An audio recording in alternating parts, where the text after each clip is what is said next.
Hello बच्चों, मेरा नाम है मनोज कुशवाहा और इंजीनियरिंग मैकेनिक्स में आज अपन स्टडी करेंगे बहुत ही इंपॉर्टेंट टॉपिक वेर्ग्नम्स थ्योरम। सो वेर्ग्नम्स थ्योरम स्टडी करने से पहले मैं आपको प्रिंसिपल ऑफ सुपरपोजिशन के बारे में बताना चाहूँगा। प्रिंसिपल ऑफ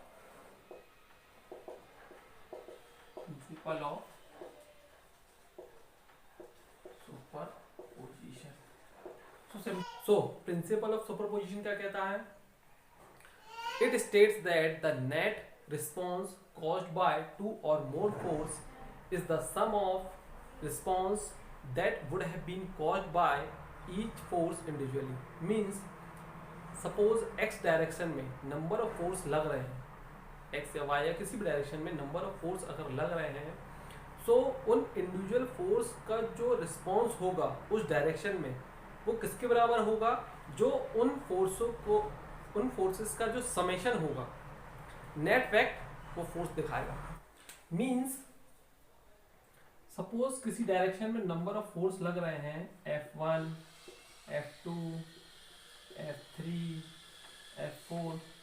सपोज एक डायरेक्शन में नंबर ऑफ फोर्सेस लग रहे हैं, तो इस डायरेक्शन में जो नेट रिस्पॉन्स होगा वो किसके बराबर होगा? मतलब जो नेट रिस्पॉन्स मुझे मिलेगा, मैं सपोज F नेट बोल दूं इसको, तो नेट रिस्पॉन्स जो मिलेगा मुझे वो किसके बराबर मिलेगा? F1 plus F2 plus F3 plus F4 के बराबर। मतलब इंडिविजुअल फोर्सेस जो भी रिस्पॉन्स दे रहे थे उस डायरेक्शन पे, सेम उनका समेशन भी जब मैं दूंगा तो नेट फोर्स जो है मुझे वो सेम रिस्पॉन्स देगा। ये कहता है आपका principle of superposition. Clear? So वेर्ग्नम्स थ्योरम क्या कहता है देखते हैं, जिसको हम लॉ ऑफ मोमेंट भी कहते हैं। It state that if a number of coplanar force acting simultaneously on a particle, the algebraic sum of moment of all the forces about any point is equal to the moment of the resultant force about the same point. Means किसी point पे अगर number of forces लग रहे हैं तो उन forces का अगर मैं मोमेंट ले लूँ किसी पॉइंट के अबाउट और उनका समेशन कर लूँ तो वो किसके बराबर होना चाहिए? उन फोर्सेस के रिजल्टेंट के मोमेंट के बराबर अबाउट द सेम पॉइंट। कहने का मतलब ये है कि सपोज मैंने ये x मान लिया, ये y मान लिया। क्लियर? इसको ले लेता हूं मैं x, इसको ले लेता हूं मैं सपोज y।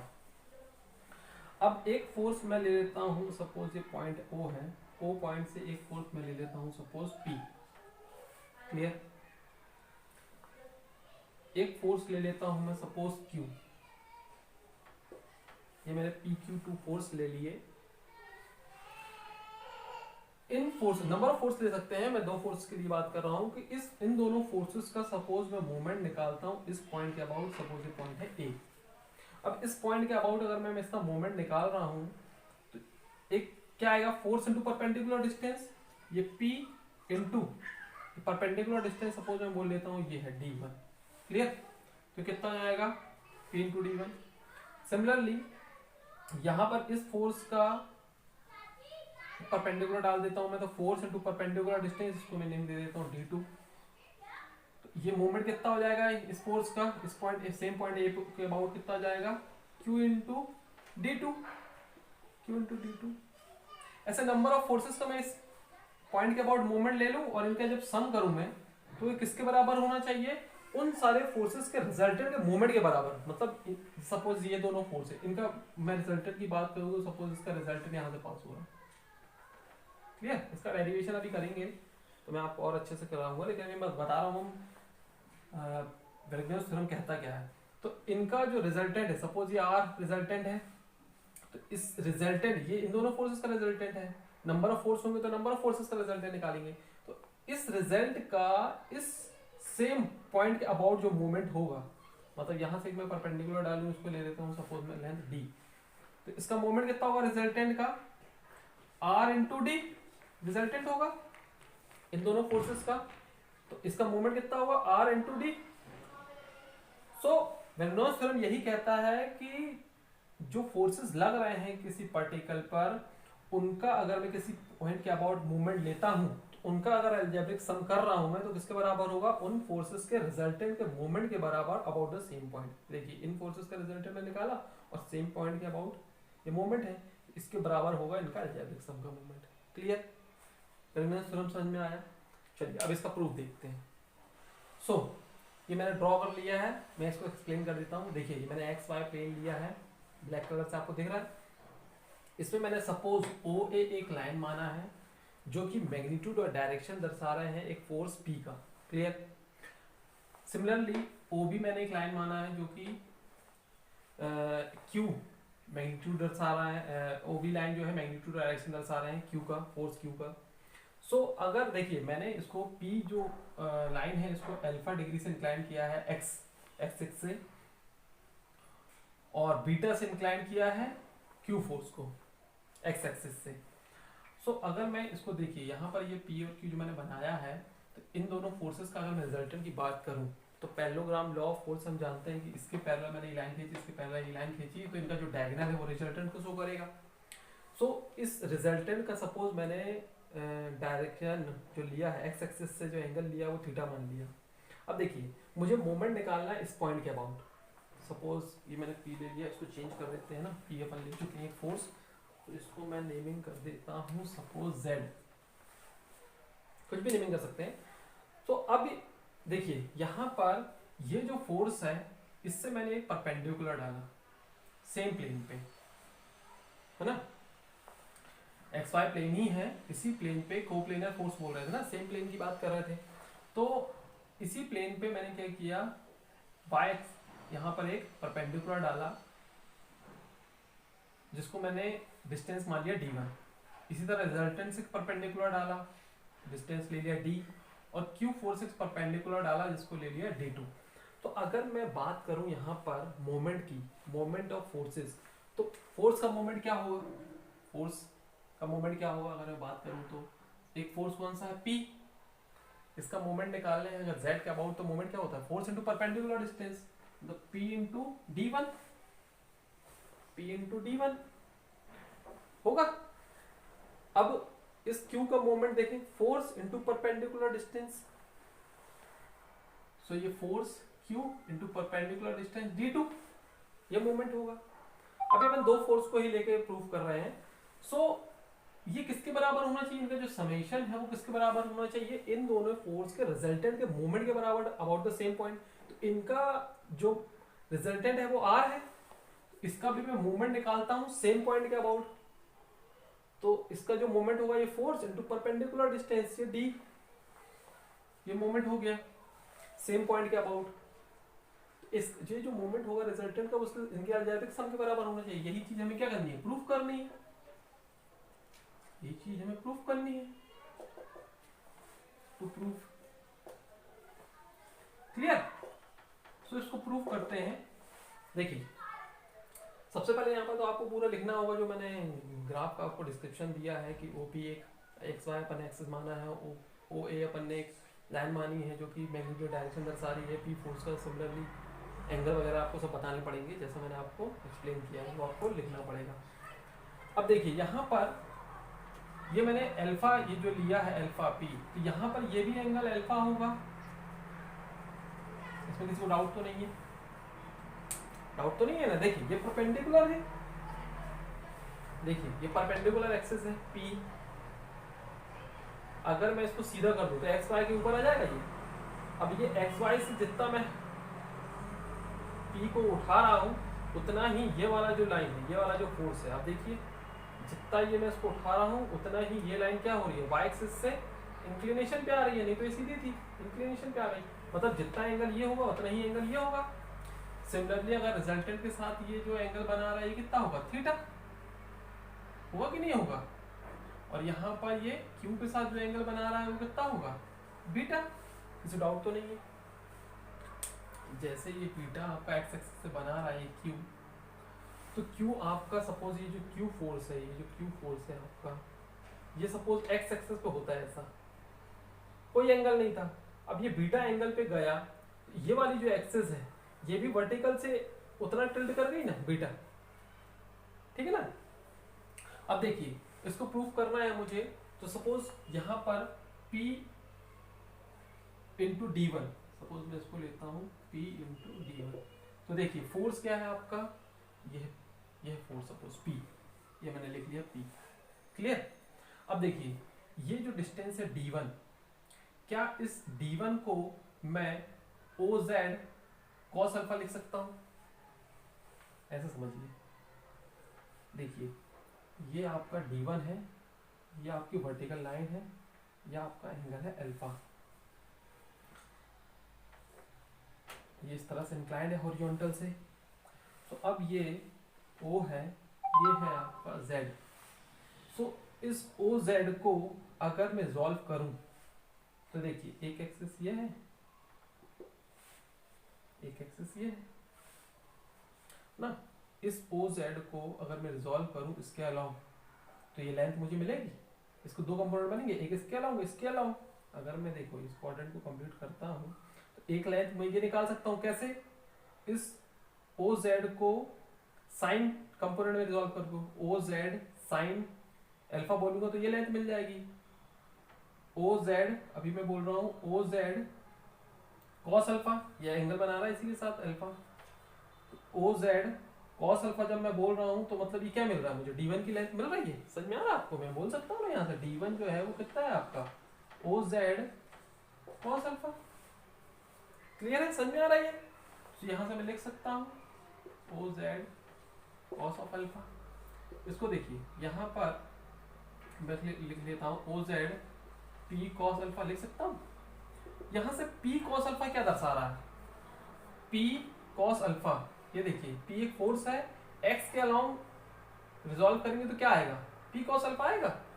इस फोर्स को रिजॉल्व करिए x के अलाउंग, P cos अल्फा, मतलब ये जो P cos अल्फा है ये कंपोनेंट है फोर्स P फोर्स का x के अलाउंग, Px लिख सकता हूं मैं।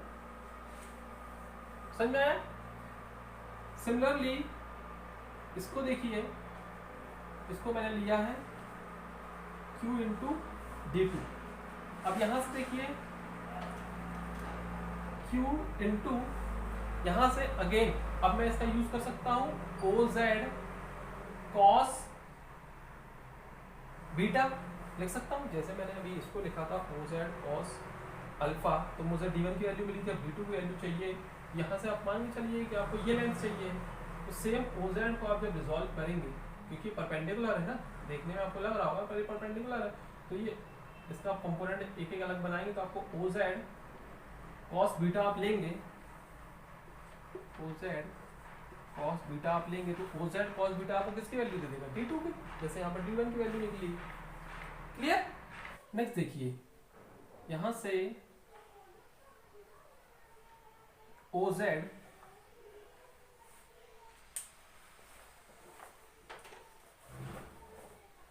देखिए OZ को मैं बाहर लिख लेता हूं, इसको मैं लिख सकता हूं Q cos बीटा। अब Q cos बीटा क्या दर्शा रहा है? Q cos बीटा x के साथ बीटा एंगल बना रहा है, मतलब Q cos बीटा क्या दर्शा रहा है? x के अलाउंग कंपोनेंट, मींस इसको मैं लिख सकता हूं OZ इंटू QX। क्लियर? अब यहां से ये देखिए मैं लेफ्ट हैंड साइड, जो अपनी लेफ्ट हैंड साइड की वैल्यू कितनी थी, taking left hand side, taking LHS left hand side, P1 into D1 plus Q into D2 is equals to, इसमें वैल्यू पुट करिए तो कितना आ रहा है? ये OZ PX प्लस QX। ये चीज क्लियर है? अब PX plus QX, PX plus QX क्या है? PX x के अलाउंग कंपोनेंट है, QX x के अलाउंग कंपोनेंट है।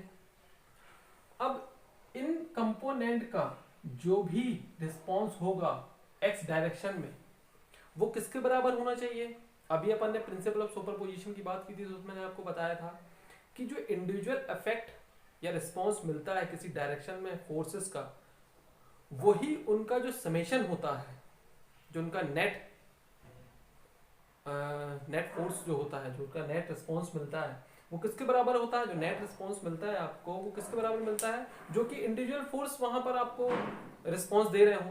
तो यहाँ पर इंडिविजुअल रिस्पॉन्स जो दे रहे हैं पी एक्स और क्यू एक्स, एक्स डायरेक्शन में जो रिस्पॉन्स दे रहे हैं वही कौन देगा? उनका रिजल्टेंट। उनका जो नेट फोर्स कौन सा होगा? पी एक्स और पी क्यू एक्स का जो नेट फोर्स होगा वो कौन सा होगा? क्यू एक्स, जो कि उसका रिजल्टेंट है, वो सेम रिस्पॉन्स देगा एक्स डायरेक्शन में। तो मैं यहाँ पर according to principle of superposition P X plus Q X को यहां पर मैं आर एक्स बोल सकता हूं,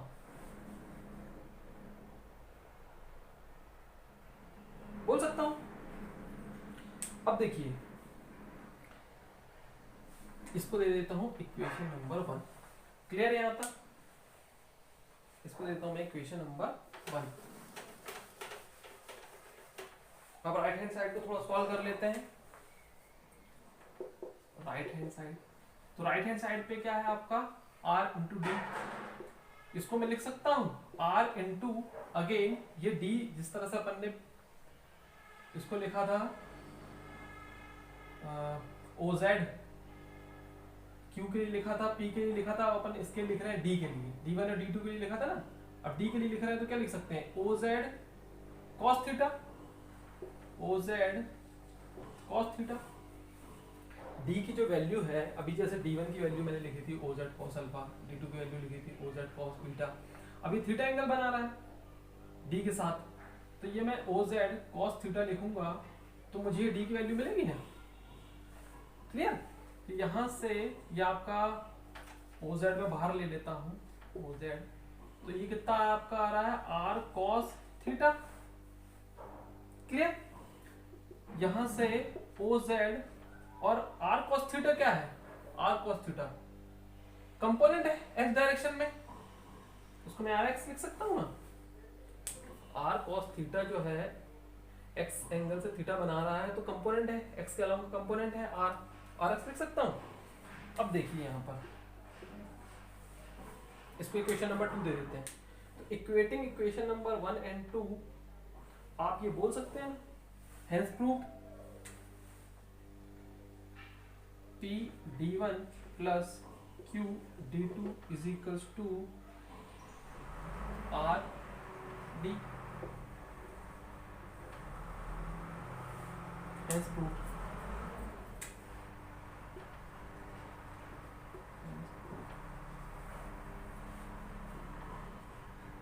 Equating equation number 1 and 2, 1 and 2 को अपन ने इक्वेट किया। क्लियर? तो ये था आपका वेलनेस थ्योरम का प्रूफ। नेक्स्ट टॉपिक देखते हैं, couple.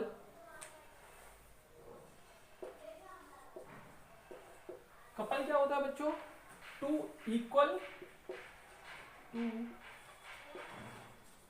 Equal and opposite forces at a finite distance form a couple। एक कपल कब फॉर्म होता है? जब दो फोर्सेस इक्वल इन मैग्नीट्यूड हो बट अपोजिट इन डायरेक्शन। उनका डायरेक्शन कैसा होना चाहिए? एक का अगर है तो एक का डाउनवर्ड डायरेक्शन होना चाहिए। इसका पर तो two equal force equal in magnitude but opposite in direction, एक थोड़ी सी भी डिस्टेंस उनके बीच में, अगर फाइनाइट डिस्टेंस मतलब कुछ भी डिस्टेंस होती है, अगर उनके बीच में कुछ भी डिस्टेंस होती है दो इक्वल एंड अपोजिट फोर्सेस के बीच में, तो एक कपल फॉर्म करते हैं वो। कहने का मतलब ये है कि सपोज जैसे सपोज एक फोर्स ये है, एक फोर्स ये है, इनके बीच का डिस्टेंस सपोज डी है, छोटा सा डिस्टेंस डी मैंने मान लिया, मतलब कितना भी डिस्टेंस हो सकता है ये, पर दो एक दूसरे के ऊपर ओवरलैप नहीं करना चाहिए, इनके बीच में कुछ डिस्टेंस रहना चाहिए।